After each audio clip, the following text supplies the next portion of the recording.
Even BlackRock's Larry Fink said that crypto will transcend any one currency. Larry Fink is speaking like he's a humanitarian now, like BlackRock is going to transcend the world with their spot Bitcoin ETF. It's going to be better for humanity.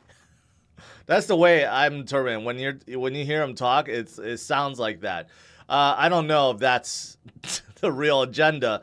I think he just wants to get in and have a Bitcoin strategy because BlackRock is also a large investor of you-know-who, MicroStrategy, and maybe he's thinking, well, I don't want MicroStrategy to be eating up all the Bitcoin. I don't want Michael Saylor to be the first trillionaire of the world.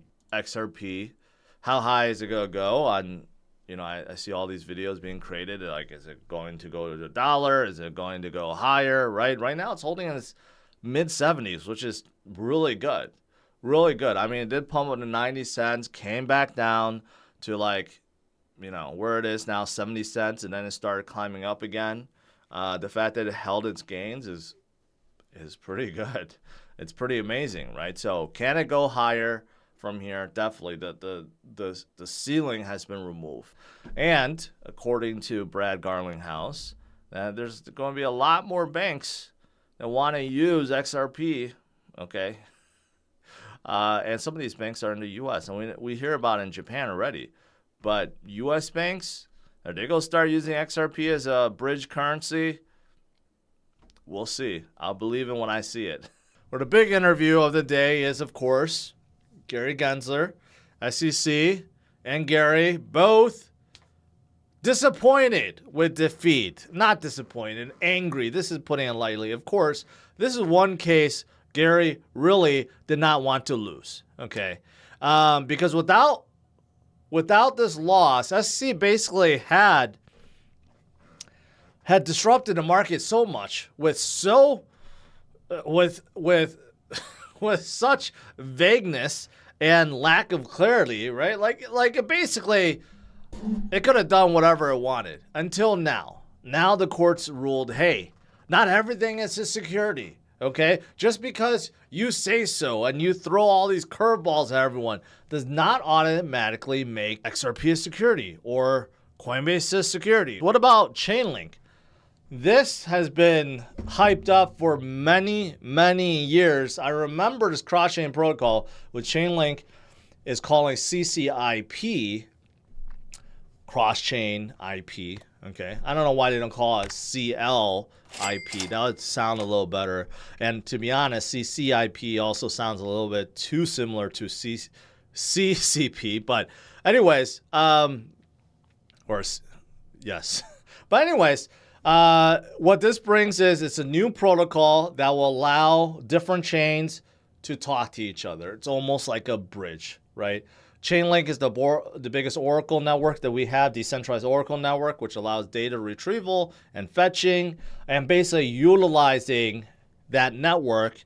Now dApps can take advantage of the messaging system and our interoperability of CCIP across many, many, many different chains. Chainlink gets overlooked a lot, but what chains are going to be enabled, I guess, right? So you have many. You have Optimism, Polygon, Avalanche, Arbitrum, and Ethereum.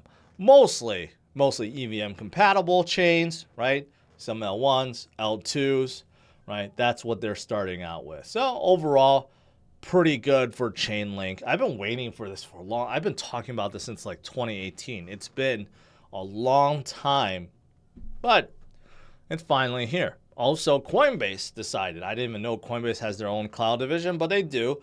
And they're going to take advantage of Chainlink as well. So, yeah, I mean, basically, it's not just Coinbase. It's every single DeFi project known to man, basically.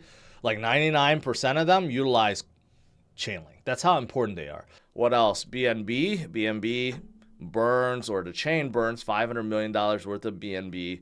That's an enormous amount. People don't realize that BNB has this burn mechanism. So the more usage, the more it burns every single quarter until it burns off half of the supply. So one of the things that makes BNB very deflationary. And it's not just the chain volume, it's also the exchange volume too. So the more volume Binance.com has, it adds to the burning pressure. So, and Cardano welcomes a dApp called Spectrum Finance, which helps dApps become cross-chain, or yeah, it helps them be cross-chain. So right now it's between Ergo and Cardano, it seems like, but I'm sure they're working on other things, right? That is pretty good for Cardano as well. You got FedNow, so let's talk about that. This has been going on for 3 years, been talked about since 2019, and it is finally launching today. Okay, and there's a lot of speculation on what this is. I don't think people quite understand what FedNow is. This seems like it's just a settlement system by the Fed. So rather than banks use other services, intermediaries, that may take days, this is just a settlement system with the Fed, okay? And they are using a ledger service for this. So can they layer in a CBDC on top of this? Yes. But right now, no. Right now, this is just a settlement system. Now, does this compete with the likes of XRP? Well, you betcha it does. But XRP, the thing is, it's not just for banks in the US. It's banks for the entire world. XRP was created to replace USD, okay, as a bridge currency for banks to transfer between different countries. So even though FedNow does compete, it's not on the same level, okay? Because FedNow, keep in mind, everything is settled in USD. XRP is settled in XRP, so it's not USD, right? And FedNow may have a hard time talking to other services, settlement services, say from the UK or from China or Australia or even Canada, because again, they're on their own fiat. They're not using USD, okay, well, outside of trade, right?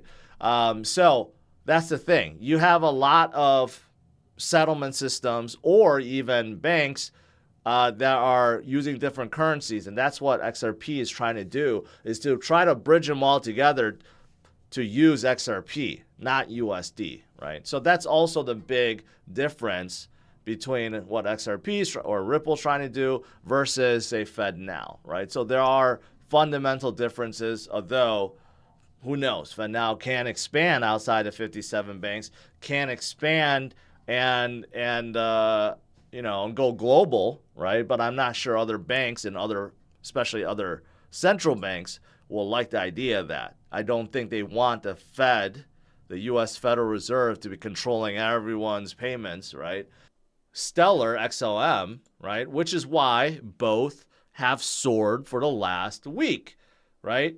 Even though FedNow is now, both of these did not go down, okay? They've been rallying, mostly because XRP's grand win against the SEC, right? That obviously had a lot to do with it. But you know what? Right now, both of these are still operating worldwide and not controlled by the Federal Reserve, right? So that's really important. You don't want to be controlled by the Federal Reserve. I'll skip that. We don't need to talk about that. But you know what? Stellar, I've always said this. I like Stellar, but I don't know what the hell they're doing, okay? Stellar, kind of like following XRP's footstep. They want to be a bridge currency to be used for transactions between nations, but they also want to be a layer one for dApps. And they also want to be in stablecoins. They were actually helping Ukraine come out with their own stablecoin, and they want to be in CBDC. So they're kind of all over the place. You have Latin America crypto firm Bitso that's joining the Stellar network to boost international USDC payments. So this is not really the same thing, not using XLM as a bridge currency, but utilizing Stellar, which has native USDC stablecoin on there, and utilizing that to be able to make transactions across several countries, including Argentina, Colombia, and Mexico. So that's pretty good. And also, for those of you guys that are tired of paying so much fees by moving USDC around on Ethereum, you could also do so on Stellar's network, which is almost feeless. So that's also a benefit. FY, in case you guys didn't know that, but you could do that as well. Okay, so that's good. That's good for Stellar. But overall, if you look at Stellar, the number of dApps on top, right? It's small, but you have a few, right? A lot of exchanges are hooked up, obviously like Coinbase and Binance and Crypto.com and Huobi and all that stuff, right? But you have a few, like, for example, Alchemy Pay, which is a fiat on-ramp, off-ramp system, right? I just talked about Bitso, which is going to be using Stellar to move USDC payments around, but there's a few others.